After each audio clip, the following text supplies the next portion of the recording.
today I want to take you through the differences between the Mk2 and the Mk3 Audi TT. This one being the RS variant, which I've been loaned by Audi Press UK, and this one being the Amplified Edition, which is the run-out model of the Mk2 and my personal favourite. I actually have owned three Audi TTs, both from the Mk1, the Mk2 and also the Mk3, but my favourite is this one. So I actually had one of these brand new in 2014, Amplified Edition in Samoa Orange, and I recently found this car just before Christmas, one owner, full Audi's main dealer service history, and this is a long-term keeper, especially with summer coming. I love a convertible. I've been putting this car through its paces for the last week.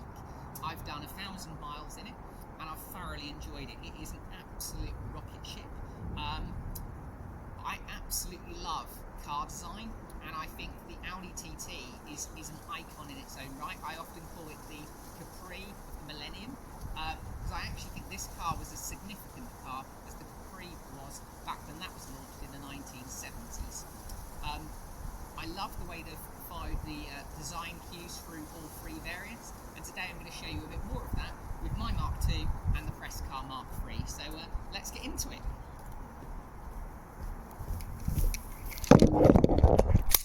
So, as you'll know with my one-take videos, there's no editing, it's just one go, mistakes and all, and you can rib me in the comments for that. No, please, actually don't do that. So let's take a look at the Mk2 first. So we've got these black grille. This was in the very early days of Audi doing the blacked out grills. This, as being a run out model, has got the deeper lower dam in terms of its front spoiler, and also the front bumper is very similar to what you get on the RS, but the honeycomb grille isn't present, it's the slatted grille. It came with these 19-inch black rotor wheels, which are still in almost perfect condition considering this car is 10 years old. This also had the lower skirts, black mirror caps, and the RS style rear spoiler, which actually is the same, almost identical spoiler to what you got on the Mk3 RS when it first came out in 2018. This also had the black lower dam, and this being a 2-litre TFSI has got one exhaust each side. So this is the 2-litre non-quattro manual, which, reading the reviews, is reckoned to be the best one of all of the Mk2 TTs. Tell me if you agree. So climbing inside, I would regard this car now as modern retro. You've got the black Napa leather with the S-line embossed in it. This had Alcantara standards, that was an option. Then you climb in and you've got this cool flat bottom steering wheel, and I think this was one of the first Audis to shut the door so we don't have so much noise. This was one of the first Audis, I believe, that had it. It's got this perforated hand grips as well, and something you don't see very often anymore, a key. So start her up. You notice it's got the turn the stereo down, or turn the stereo down. That was an interesting way to start. So you'll notice it's got TT in the analog dials, so it's got very old school kind of analog dials. Then we've got the free heaters, fans, which again is a styling cue that's been carried through all of the TTs. My air freshener and a bit of RS 2000. Then we've got this old school infotainment system. Now what I've done so that I can play my music is actually dug out my original iPod look and bought the cable from Audi, actual new old stock, so that I can connect my old iPod. This run out model was available in Samoa Orange, grey, red, white, I think that's all. But the orange one was the only one that you could actually have colour-coded interior. So it's got this awesome Samoa Orange interior. This is convertible. I won't put the roof down today. It is Brassic. Also got this little hand kind of elbow rest, and then not a lot of room in the back because it's a Roadster. But one thing I like about this one, and that the Mk2 got, if you watch there, if I flip this, there's my fuel filler cap. The new model, you have to push it in with your finger. Then we've just got these kind of analog dials again. A lot of this switch gear is the same as what you got in a TT RS, interestingly.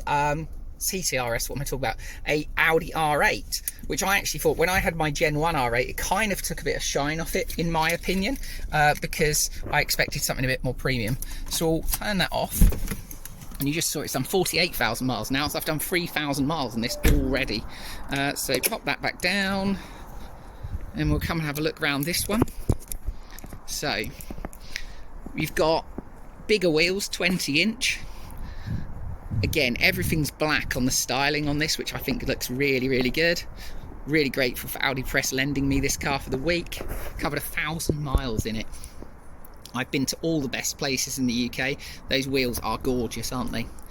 Bit worried about curbing them though, but it's been so good so far. Black mirror caps again, so that's quite a similar styling cue. And the black grille, but it's honeycomb, and I love the Quattro wording on the front. Just looks absolutely awesome. This is such an aggressive car. I believe it's far more aggressive in its styling than the orange car, but I think the orange car has worn very well in its years, in terms of still looks cool even today. So we'll get in, and this is where the differences really start. So we've got this beautiful steering wheel, which I think is probably one of the nicest steering wheels in any car. And then we've got the start button and the virtual cockpit, which is stunning. Then we've got these air vents, similar styling with the free air vents again, but these are actually digital, which I just think, so they're little screens, which I just think so cool. Then we've got carbon fibre detailing, where I've got the orange. This has been my kind of car all week. And then we've got the leather is vastly improved, with the RS instead of the S line, because it is an RS. And then we've got carbon fibre on the door handles as well. And it's just a lovely place to sit. Heated seats there, look. Just a fantastic car. RS on the steering wheel on this one. One cup holder though, not two, and we've got a proper armrest now. Not a lot of room in the back. Small children, Lieutenant Dan from Forrest Gump, but other than that, no one else is getting in there. Visibility in the car is very good.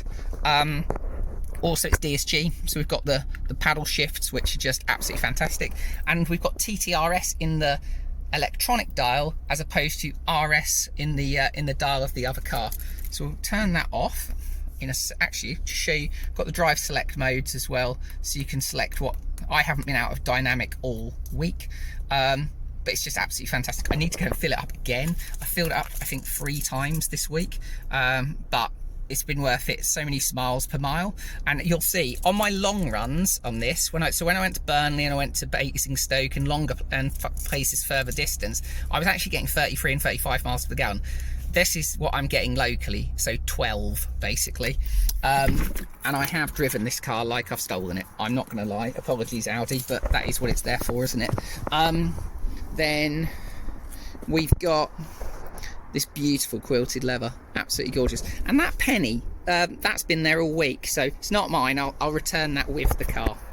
So that is a quick look around the Mk2 and the Mk3. Which do you prefer?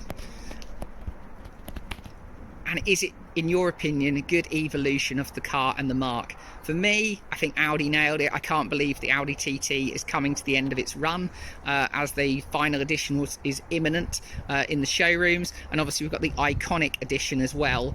I believe that's what it's called, which is also on sale now. So this car, in my opinion, is one of a kind. It will be sadly missed.